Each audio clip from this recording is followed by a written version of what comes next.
Hello बच्चों, let's read the question. So the question over here says gases produced by paddy field and involved in the global warming is option A is the chlorine, option B is methane, option C is carbon dioxide, and last option is the H2S hydrogen sulfide. Now let's see, in this question we are going to discuss about the gases जो paddy field के production में gases produce होती है और mainly responsible होती है global warming के लिए. उसके लिए हमें आइडेंटिफाई करना है कि कौन सी गैस रिस्पॉन्सिबल है.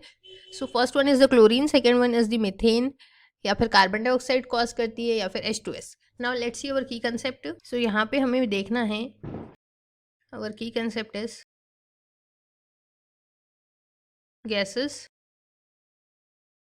responsible for global warming and next है हमारा गैस जो प्रोड्यूस होती है पैडी फील्ड में. So gas form and produce in paddy field.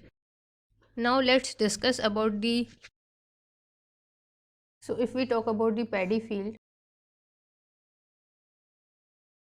Paddy fields basically क्या होता है, एक वाटर लॉक्ड कल्टिवेबल फील्ड होता है, लाइक जहाँ से हम सेमी एक्वाटिक क्रॉप्स को कल्टीवेट कर सकते हैं.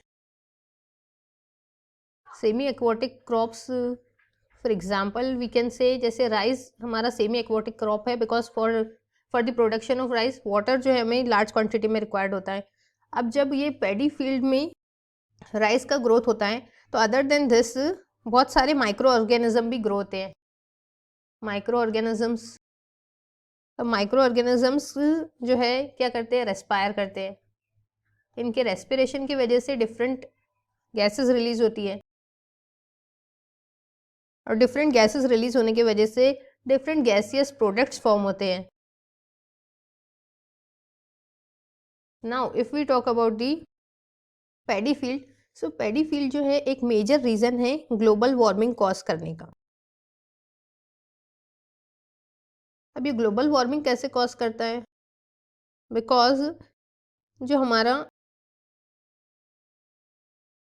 पैडी फील्ड होती है उसमें माइक्रोब्स पाए जाते हैं, और वो माइक्रोब्स जो है मेथेनोजेंस होते हैं.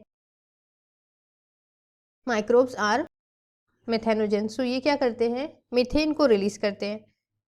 लाइक कार्बन डाइऑक्साइड को मेथेनोजेन का हमें पता है, methanogens are not good for the environment. ये क्या करते हैं, पैडी फील्ड में रेस्पायर करते हैं, एंड आफ्टर रेस्पिरेशन ये रिलीज करते हैं कार्बन डाइऑक्साइड. अब कार्बन डाइऑक्साइड जैसे जैसे इंक्रीज होता है एटमॉस्फेयर में, इंक्रीज कार्बन डाइऑक्साइड कॉज करता है हाई टेम्परेचर को, विल एलिवेट द टेम्परेचर, जिसकी वजह से क्या होता है, एलिवेट होता है टेम्परेचर, और क्या कॉज होता है हमारा, ग्लोबल वार्मिंग. और इसकी वजह से क्या होता है फिर फर्दर हमारा, इसकी वजह से हमारा फर्दर जो है रिलीज होता है मीथेन. अब मीथेन जब CH4 जब कार्बन डाइऑक्साइड के साथ मिक्स होता है तो ये क्या करता है, ग्रीन हाउस गैसेस फॉर्म करता है, which are potent in nature. Potent greenhouse gas. अब ये क्या करते हैं, फिर ये पोटेंट ग्रीन हाउस गैसेस क्या करते हैं, सन रेडिएशन को ट्रैप करने का वर्क करते हैं, ट्रैप दी सन रेडिएशन.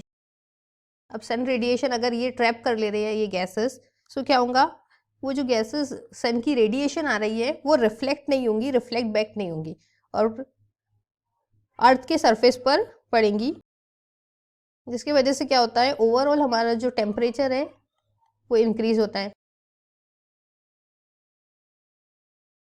सो मेनली ये गैसेस क्या करती है, सन की रेडिएशन को रिफ्लेक्शन से रोक लेती है, रिफ्लेक्ट बैक होने से, एंड डेट्स वाई वो सारी रेडिएशन हमारी अर्थ पर फॉल बैक होती है और उसका टेम्परेचर इंक्रीज होता जाता है.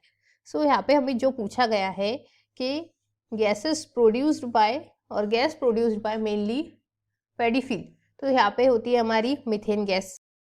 मीथेन गैस के प्रोडक्शन से हार्मफुल इफेक्ट होता है. कौन, मीथेन गैस सम अमाउंट, सबसे पहले तो मीथेन गैस पैडी फील्ड से भी निकलती है CH4, क्योंकि इसमें प्रेजेंट होते हैं हमारे मेथेनोजेंस. मिथेनोजेंस।